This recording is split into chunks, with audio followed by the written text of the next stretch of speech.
கேள்வி பார்வையாளர் வணக்கம். இன்று நேர்காணலையும் நாம் சந்திக்க இருக்கும் சிறப்பு அண்ணா திராவிட மக்கள் முன்னேற்ற கழக பொதுச் செயலாளர் வழக்கறிஞர் பசுமன் பாண்டியன் சார். வணக்கம். வணக்கம். தெரியும், இந்த தாவேக ஆட்சி அமைச்சு கிட்டத்தட்ட ஒரு மாசம் ஆகி நிறைவேறுகிறது.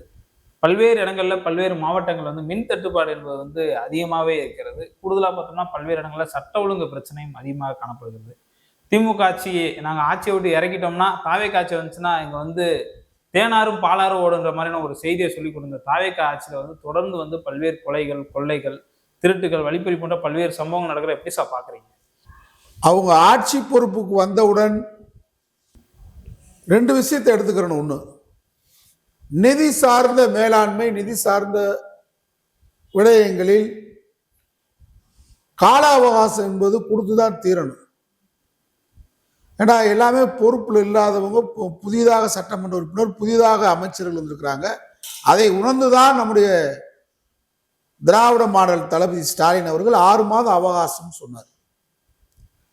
அண்ணா பொறுப்பேற்றவுடன் காமராஜர் அவர்கள் திராவிட முன்னேற்ற கழகத்திற்கு 6 மாத அவகாசம் சொன்னார். இத்தனைக்கு அண்ணா அவர்கள் எதிர்க்கட்சி தலைவராக, நாடாளுமன்ற உறுப்பினராக, ராஜ்யசபை, மக்களவை, நாடாளுமன்ற, சட்டமன்ற, மேலவை இவ்வளவு பணியாற்றியவர் அண்ணா. இருந்தாலும் அவங்க முதலமைச்சர் பதவி, அமைச்சரவை என்பது புதுது அப்படின்னு காமராஜர் சொன்னார். அதை உணர்ந்துதான் நம்முடைய ஸ்டாலின் அவர்கள் சொன்னார். இந்த விஷயத்தை பொறுத்தவரை அவங்க பெண்களுக்கு 2500 ரூபா கொடுக்குறேன், வேலையில்லாத அவங்களுக்கு படித்த இளைஞர்களுக்கு 4000 தர்றேன், தாய்மாமை சீர் தர்றேன், இது எல்லாம் பெண்களுக்கு தமிழ்நாடு முழுவதும் பேருந்து கட்டணம் இல்லாம செய்கிறேன், இந்த சாதனை எல்லாம் அவர் செய்யட்டும். இதுக்கு பொருளாதார விஷயத்துல அவங்க முன்னேறட்டும். ஆனா இன்றியமையாத அத்தியாவசியமான பிரச்சனை சட்ட ஒழுங்கு பிரச்சனை. இந்த சட்ட ஒழுங்கு பிரச்சனைய சரி செய்வதற்கு இவ்வளவு காலதாமதம் தேவையில்லை. அப்போ உங்களுக்கு நிர்வாக திறன் இல்லை, ஆற்றல் இல்லை, திறமை இல்லை, பயிற்சி இல்லை. இப்போ நீங்கள் சிங்க பெண் படைன்னு ஆரம்பிக்கிறீங்க, அது ஏற்கனவே இருந்தது தான். திமுக திராவிட மாடல் ஆட்சியிலே நீங்கள் புதுசாக என்னமோ சிங்க பெண் படை வந்திருக்க மாதிரி சொல்லக்கூடாது. ஜூன் 29, 2023 பெண்களுக்கு பெட்ரோல் நம்முடைய திமுகவுடைய ஆட்சியில் நம்முடைய அன்றைய முதலமைச்சர் திமுக தலைவர் ஸ்டாலின் தொடங்கி வச்சிருக்காரு. இந்த பிங்க் நிறம் இதில் இருக்கும். அதை இப்போது உடனே பெண் சிங்கப்படைன்னு மாற்றக்கூடாது, லேபிள் ஓட்டக்கூடாது. திமுக ஆட்சியில் தொடங்கப்பட்டது இதுதான் நீங்க பேர் மாத்துறீங்க. அது மாதிரி நீங்க ஏப்ரல் 16, 2026 ஹைதராபாத்ல அந்த ரோல் அவர் வயலன்ஸ் சொல்லி ஒன்று ஆரம்பிச்சுன்னு சொல்றீங்க. இது அப்பயே ஹைதராபாத்ல ஆரம்பிச்சதுதான். அதனால ஏமாற்று வேலை தான் விஜய்கிட்ட இருக்கே தவிர திமுக ஆட்சியில கொண்டு வந்த திட்டங்களுக்கு இல்ல ஸ்டிக்கர் ஓட்டுறீங்களே தவிர வேற என்ன உருப்படியா இருக்கு சொல்லுங்க. ஏதாவது உருப்படியா இருந்தா நான் ஏத்துக்கிறேன். அமைச்சர் யாராவது பதில் சொல்றாங்களா? இந்த சிங்க பெண்படை ஆரம்பிக்கிற நிகழ்ச்சி நீங்க பாத்தீங்களா? அந்த நிகழ்ச்சி நடந்துகிட்டு இருக்கு. கேமராமேன் யாரோ ஒரு கேமராமேன் இந்த மரிய வில்சன் சொல்லி ஒரு நிதி அமைச்சர் இருக்காரு பாத்தீங்களா, இங்கிலாந்துல போய் படிச்சு பொருளாதார பட்டம் வாங்கினவர், அவரை காமிச்சுக்கிட்டே இருக்காங்க. அவரை பத்தி தெரியும்ல, அந்த நிகழ்ச்சியில உட்காந்துருக்காரு, அவர் காமிச்சுட்டே இருக்காங்க. சிங்க பெண்படை அவருக்கு தான் தேவைன்ற மாதிரி காட்டுறாங்க. இப்ப நடந்துகிட்டு தகவல் பூரா எப்படி வருது?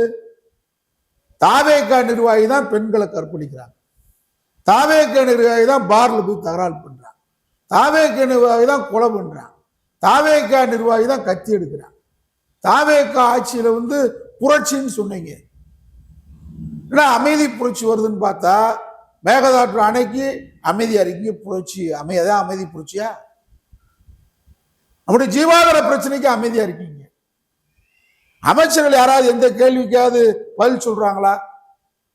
கச்சத்தீவு என்னன்னு ஒரு அமைச்சர்கிட்ட கேட்டா நோ கமெண்ட்ஸ், இது ஒரு பதிலா? அது மாதிரி நீங்க மேட்டூர் அணை திறக்கணுமே, இன்னைக்கு 12ஆம் தேதி ஜூன் 12 ஒரு அமைச்சர்கிட்ட கேட்டா அவர் சொல்றாரு நான் மீட்டிங் போறேன். எப்படி அழகு பாருங்க அமைச்சர். ஆணவ படுகொலை இனிமே நடக்காது அப்படின்னு சொன்னாங்க. ஆணவ படுகொலை நீங்க பாத்தீங்களாக்கா? இப்ப வேதனையோட பேசுறோம், எல்லாம் தடுக்கப்படணும். அதான் இன்ஸ்டா வாலிபரை காதலித்த இளம்பெண் ஆணவ படுகொலை கயத்தாறுல. அம்மாவும் மகனும் சேர்ந்து அந்த பெண்ணை கொலை பண்ணியிருக்கிறாங்க. பட்டியல் வகுப்பை சேர்ந்தவர்கள் தான். தொடர்ச்சியாக காதல் திருமணம், மறுப்பு திருமணம் தென் மாவட்டத்தில் தொடர்ச்சியா இருக்கு. என்ன நீங்க புதுசா சாதிச்சிருக்கீங்க? லஞ்ச லாவணியத்தை ஒழிப்போம். நீங்க நத்தம் குஜிலியம்பாறையில் லஞ்சம் வாங்கிய சர்வேயர் கைது, சர்வேயர்கள் கைது இன்னைக்கு. சரியா? அழகு கோவில் ஆவின் போது தூய்மை பணியாளர்கள் அமைச்சரை முற்றுகை, தரிசனத்துக்காக பக்தர்கள் வெளியேற்றியதால் பரபரப்பு. பத்திரிகை செய்தி நீங்க பார்த்தா என்ன சட்ட ஒழுங்கு இங்க இருக்கு, கிழிச்சுக்கிட்டு இருக்கு. அதாவது தாவேகா எம்எல்ஏ ஆபீஸ்ல இருந்து பேசுவதாக சிபாரிசுல ஜிஹெச்ல அட்மிட் ஆனவர் வார்டே பார் ஆக்கியிருக்காரு. நோயாளிகள் ஊழியர்கள் கடும் அவதி. இந்த பாருங்க ஹாஸ்பிட்டல் மானாமதுரையில் தாவேகா தற்கூரி பரிந்துரை பண்ணி மருத்துவமனையில் பார் நடத்துறாங்க. போதை கலாச்சாரத்தை நீங்க ஒழிக்கிற கட்சியா ஆட்சியா? அரசு பஸ் டிரைவர் மீது கொலைவர்கள் தாக்கு நடத்திய தாவேகா பிரமுகர் பூரா பைத்தியம் ஆயிட்டான். தாவேக்கால இருக்கிற பூரா தற்கூரி, பைத்தியக்காரன், அறப்புத்திக்காரன், மனநோயாளி தான் தாவேக்கால இருப்பான். வேற யாராவது தாவேக்கால இருக்கும் கொள்கையா, லட்சியமா, கட்சியா? அது என்னடா கட்சி? அது அந்த கட்சி எதுக்கு உருவாக்குனது? கவர்ச்சிக்கு உருவான கட்சி தானே. வேற என்ன அந்த கட்சி? ஸ்ரீவைகுண்டம் எம்எல்ஏ கற்பழிச்சுட்டாங்கன்னு சொல்லி தாவேக்கா நிர்வாகி கண்ணீர் மழுவ சொல்றாங்க. போன்ல இன்னைக்கு கூட வந்துகிட்டு இருக்கு எல்லாத்துலயும் அவங்க ஆடியோ பேச்சு. அந்த எம்எல்ஏ சொல்றாரு, பரவாயில்ல ஆனந்துக்கு அமைச்சர்கிட்ட சொல்லி உனக்கு வேலை வாங்கி தர்றேன், வேலை வாங்கி கொடுத்தா கற்பழிச்சு சரியா போயிருமா? அந்த பொண்ணு 94, 93 இருந்தே விஜயுடைய பரம ரசிகைக்கு பரம ரசிகன் விஜய் ரசிகன் கொடுத்ததுதான் காம கொடூரம், காம களியாட்டம். ஸ்ரீவைகுண்ட எம்எல்ஏ மேல நடவடிக்கை உண்டா? பெண்களுக்கு பாதுகாப்பு கொடுங்க தமிழ்நாட்டு பெண்களுக்குன்னு கேட்கிறான். அதை விட தாவேகா பெண்களுக்கு பாதுகாப்பு கொடுங்க. இல்லையே, எங்க பாதுகாப்பு இருக்கு? சட்ட ஒழுங்கு சந்தி சிரிக்குது, சீரழிது. இப்போ நாங்க ரெக்கார்டோட சொல்றோம். இன்னைக்கு அதை விட தமிழ்நாட்டில் இருக்கக்கூடிய 487 பேரூராட்சியில் நிதி நெருக்கடி, ஊழியர்களுக்கு சம்பளம், மின்கட்ட செலுத்த பணம் இல்லை, கரண்டை கட் பண்ண போறான் பேரூராட்சி அலுவலகத்தில் போறான். எதுலையாவது ஒரு திட்டம். போதை கலாச்சாரத்தை ஒழிப்பும் 520 கிலோ குட்கா கடத்திய ராஜஸ்தான் வாலிபர்கள் கைது. எங்க தாவேகா ஆட்சிக்கு வந்ததுக்கு பின்னாடிதான் தொடர்ச்சியாக இலங்கைக்கு கிடைத்த பதுக்கிய 40 லட்சம் மாத்திரை பறிமுதல். தொடர்ச்சியா எங்கேயாவது மேலூர் அருகே 520 கிலோ குட்கா கடத்தி வந்த ராஜஸ்தான் வாலிபர்கள் கைது. மருத்துவ மாணவிக்கு தொல்லை கொடுத்த 3 வாலிபர்கள். பூரா தலைமை ஆட்சி கொண்டார்ல, இறங்குவான், யாரையும் கற்பழிப்பான், யாரையும் சில்மிசம் பண்ணுவான். நம்மளை காப்பாற்ற செல்போனில் இளம்பெண்ணுக்கு ஆபாச படம் அனுப்பிய மாமனார் அதிரடி கைது. தாவேகா ஆட்சியிலே தான் உங்களுக்கு கிளவெல்லாம் கிளம்பிட்டான். குட்டீஸ் மட்டும் கிளம்பல, குட்டீஸ் சொல்லி கிளம்ப ஓட்டு போட்டான். குட்டீஸ் சொல்லி தானே ஓட்டு போட்டேன், குட்டீஸை விட மாட்டேன்டா அப்படி கிளவன் கிளம்புறான் பாருங்க. எங்கு பார்த்தாலும் 91 வயது கிழவிக்கு பாதுகாப்பு இல்லை. கிருஷ்ணகிரியில் 81 வயது மாடு மேய்ச்ச கிழவிய கற்பழிக்கிறான் வாலிபன். இங்கிட்டு இந்த பக்கம் ராமநாதபுரம் பக்கம் 91 வயது கிழவிய கொலை பண்றான். சிறுமிக்கு பாதுகாப்பு இல்லை, ஆணவ படுகொலை நடக்குது, போதை கலாச்சாரத்தை ஒழிக்க முடியல, பெண் சிங்கப்பட வச்சிருக்கீங்க, பெண் சிங்கப்படனால எதுவுமே தடுக்க முடியல. இதுக்கு கொல்லூர் மூகாம்பி கோயிலுக்கு போயிட்டு இருக்காரு நம்மால். 80 வயது சின்ன பொண்ணுவை கொன்று பலாத்காரம் செய்த 65 வயதுக்காரர் கிளம்பிட்டான். பூரா குட்டி சொன்னையில் ஓட்டு போட்டோம்ல, பேரம் பேத்தி சொல்லி ஓட்டு போட்டோம்ல, பேத்தியில விட மாட்டோம்டா, கிளவி விட மாட்டோம்டா. இதான் நடந்துகிட்டு இருக்கு. என்ன நடவடிக்கை எடுத்திருக்கீங்க? நெல் மூட்டைக்கு ரூபாய் 40 லஞ்சம் வாங்கியது உண்மைதான், அமைச்சரே சொல்றாரு வெங்கட்ராமே. தந்தையுடன் சென்ற சிறுமிக்கு ரவுடி பாலியல் தொல்லை. இது எல்லாம் தாவேகா ஆட்சிக்கு வந்ததுக்கு பின்னாடி தினசரி